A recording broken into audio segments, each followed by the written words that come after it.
Good morning. My name is Rhema. I'm going to present ethics in public speaking. Next, Communication Code of Ethics. In 1999, the National Communication Association officially adopted the Credo for Ethical Communication.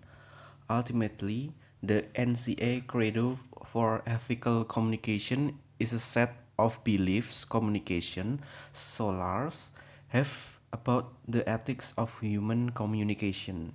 Next, National Communication Association Credo for Ethical Communication. Ethical communication is fundamental to responsible thinking, decision making, and the development of relationships and communities within and across contexts, cultures, channels, and media. Moreover, ethical communication enhances human worth and dignity by fostering truthfulness, fairness, responsibility, personal integrity, and respect for self and others. They believe that unethical communication threatens the quality of all communication and consequently the well-being of individuals and the society in which we live. Next. Applying the NCA Credo to public speaking. The NCA Credo for Ethical Communication is designed to inspire discussion of ethics related to all aspects of human communication. For our purposes, we want to think about each of these principles in terms of how they affect public speaking. Next. As public speakers, one of the first ethical areas we should be concerned with is information and honesty. Well, there are cases where speakers have blatantly lied to an audience.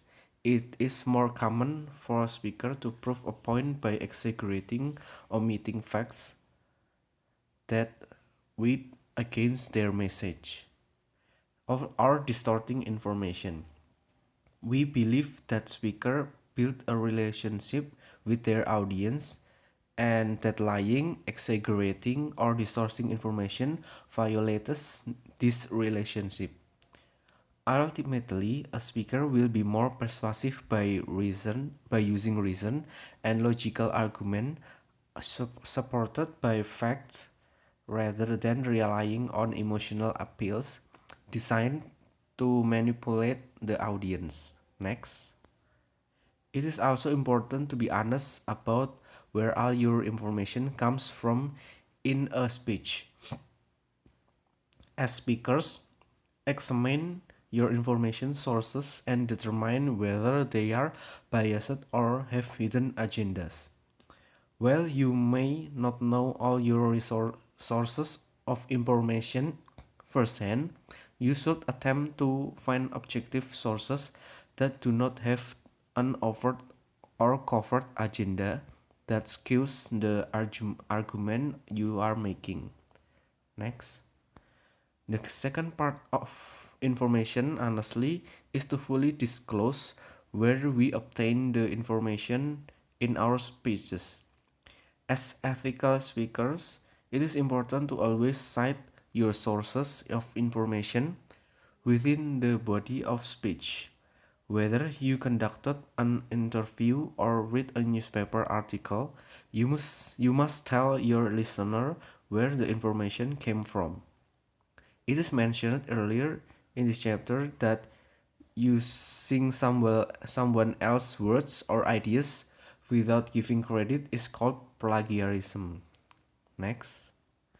When speaking informally, people sometimes use air quotes to signal direct quotation, but this is not a recommended technique in public speaking.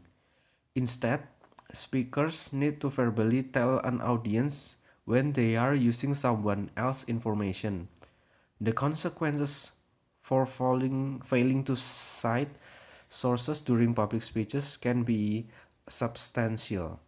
Next, speakers tend to fall into one of three major traps with plagiarism.